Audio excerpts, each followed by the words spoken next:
Hi and welcome to Data Garden. Thanks for checking out my video. Today's video, which will cover our very first regression analysis, is part of the series of RStudio Basics. If you haven't seen the previous videos of the series, I recommend you check these out first. But if you're already a little bit familiar with R, then you can go right ahead. So for this tutorial, we will be making use of the mtcars dataset, which is included in RStudio. So let's load that one up first. We can do so with the command data, and in the brackets we type mtcars, and we already get the suggestion. So let's run the command. And if you don't know the dataset yet, you can maybe show the head, the first couple of lines of the dataset. And we can see here that it has some different car models, which are already quite a bit older, and then some attributes of the car, which are all shown here as numeric variables. Now, some of them are categories. For example, AM stands for automated gearbox, whereas manual, and I think manual would be a 1 and automated would be a 0 in this case. If you want some more information on the data set, you can type question mark and to get the help for it. And you can type data sets and then double colon mtcars, press run, and there you have the description of the data set. And you can see in fact that 0 is the automated gearbox and 1 is the manual gearbox, as I have just stated. Now, one of the kind of problems with this data set is that the row names are the model name of the car, and we normally don't want that. We would rather have the model name as a column and have just the row numbers as the row names. So let's do that first before we get into our actual analysis. So let's type mtcars $model, and we assign to that row names of mtcars, run, and then we can type row names of mtcars, and we assign to that a null. So let's actually open the dataset very quickly, and we can see that the model is now here in the final column and the row names are gone. Exactly how we wanted it. Now, the reason why we would usually want to do a regression analysis would be that we want to make predictions for unseen observations. For example, if we were given a car that we haven't known yet, we would want to predict one of these variables.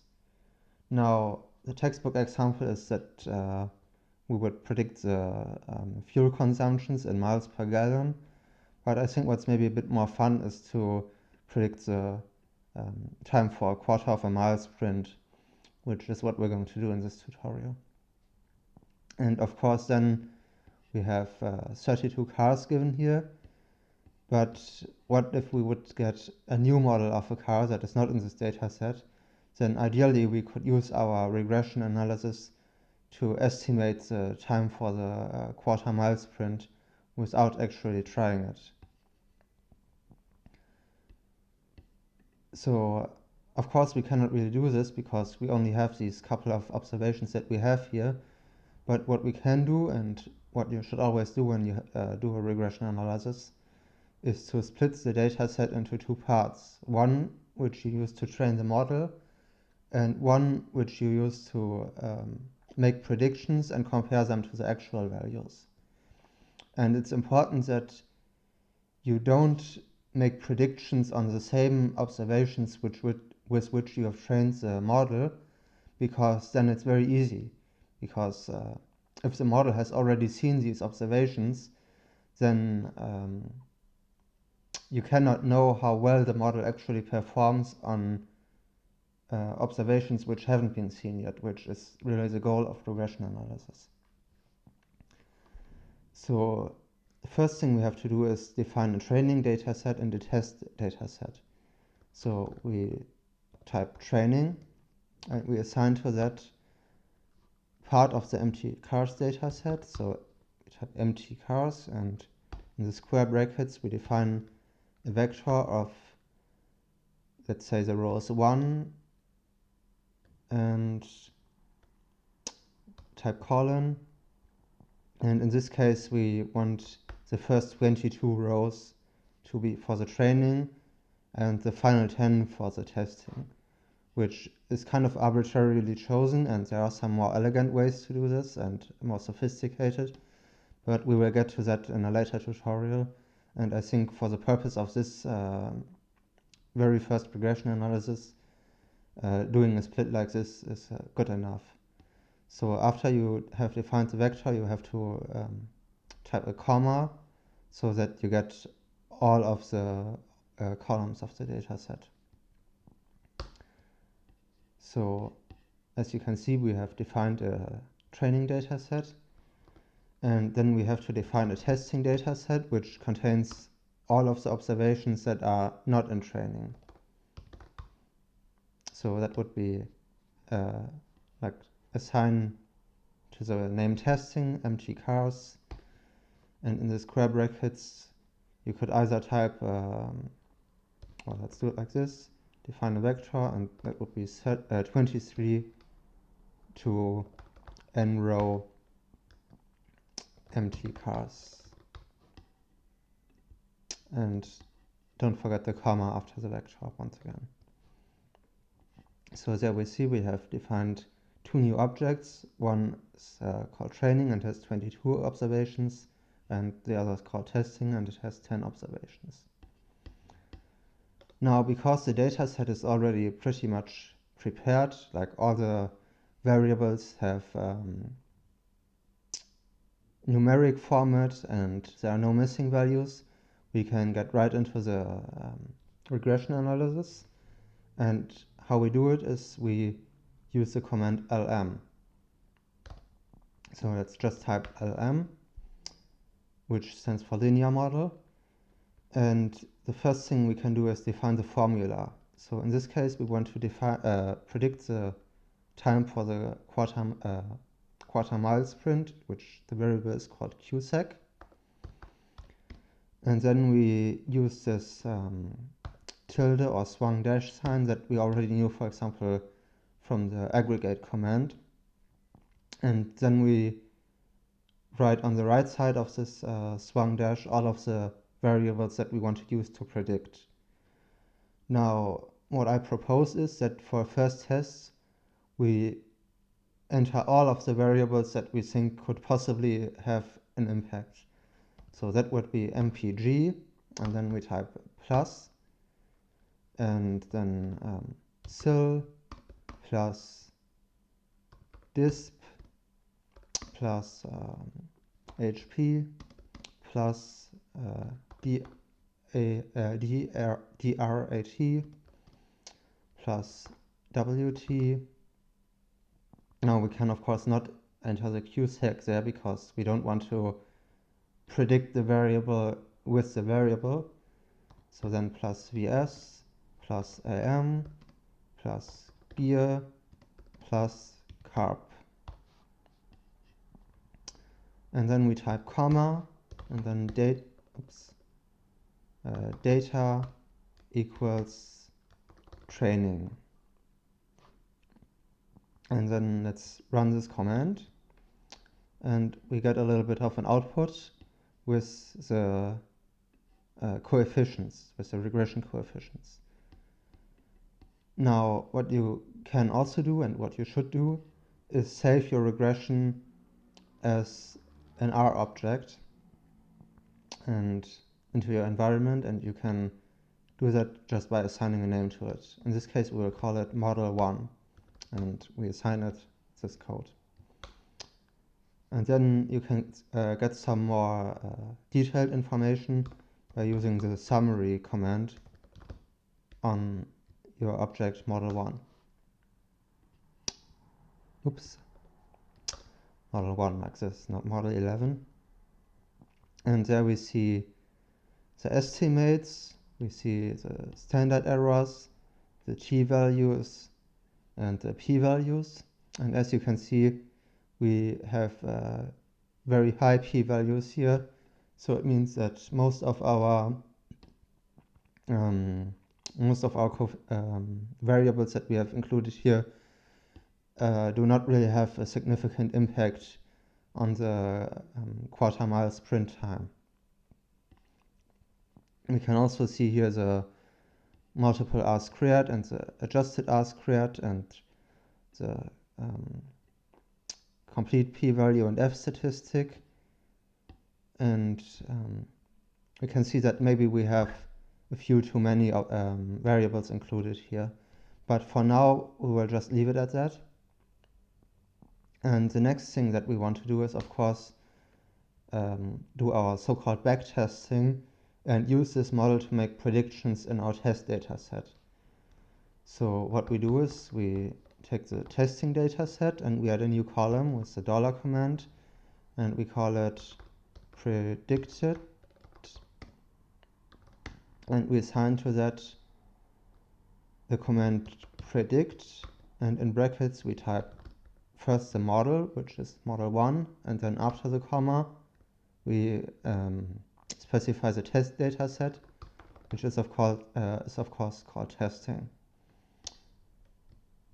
Let's run it, and I will actually open the testing data set, and there we see that, for example, for this AMC, the actual quarter-mile time is 17.3 seconds, and we have predicted 17.399. For the Camaro, the actual time is 15.41 seconds, and we have predicted 16.47 seconds, and so on. So we can see that overall it doesn't even look too bad. Now, of course, we want to have an actual measurement of how good we are, so that we can compare the different models that we may be making. So we will first calculate the residuals and then the root mean squared error of the backtesting. So let's create another column in the testing data set, and we will call it residuals, and those will be testing $qsec minus testing $predicted. Press run, and I will once more open the data set, and there we can see that for example, for the first observation we have over predicted a little bit, and actually for only a single observation, the Maserati, we have under predicted. Now let's calculate the root mean squared error. For that I will put brackets all around so that we see the result immediately, and we will call it test RMSE model 1, and we will assign to that the calculation, the square root of the mean of testing $residuals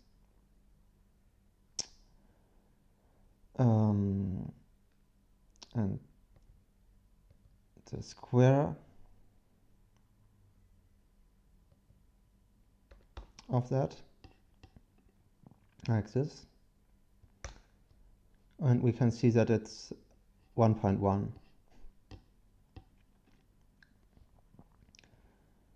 Now what I propose is that you will now create a second model, and maybe you use only a very low amount of input variables. So we create a model 2, and we will use once again the lm command, and we will predict qsec as a function of, let's say, displacement plus HP plus weight data equals training, and we will type summary of model 2. And the first thing that we can see is that the R squared is now a lot lower, the adjusted R squared, than in the previous model. So it means that we can explain less of the variance occurred in the training data. But let's actually also create predicted values and calculate our RMSE for the second model. So call it predicted 2, and we assign to that predict model 2, comma testing, like this. And then we will also calculate the residuals for model 2. So we call it residuals 2, and we assign to that testing $q sec minus testing $predicted 2, of course. So it's analog to what we have done here above, but all for the second model. And then we calculate the test RMSE for model 2, and that will be the square root of the mean of testing $residuals 2 and the square of that. And we can see that the value now is just 0.93. So we can see that even though the R squared, the adjusted R squared of the second model is much lower than that of the first model, we can see that the testing errors are actually better in the second model. We can also go back to the data set actually. And what we see is for the second model, it seems to be a bit more even as well in terms of the residuals regarding over or underestimations. And we have a few kind of high errors here. For example, for this it's 1 second in the first model and only 0.1 second in the second model. And here it's 0.4 seconds in the first model and just 0.4 seconds in the second model. Here it's 2.5 seconds almost, and in the second model it's just 1.8 seconds different. So we can see that even though the first model has technically more power to explain the variance, the second model may be better to actually make predictions on new observations. Now, if you want to really develop a model for practical use, you will have to do a few more things, like for example do different test and training sets and consider some more criteria for how you select the model. You will also have to do more model specifications before you actually settle for one model. But I think for this tutorial you should have gotten a pretty good intuition for how to train models in RStudio, how to test them, which criteria you can use, and I hope you have found it helpful. In your next steps, I think it would be helpful if you tried out some more model specifications, and maybe you can actually get a better backtesting error than what we have just found. If you have, then maybe you can post your results in the comments. I would be very happy to see them. If you've liked this video, then please give it a thumbs up, and if you want to see more content of this type, then make sure to subscribe to the channel, because I have more content coming up very soon. Thank you for listening and watching, and bye bye.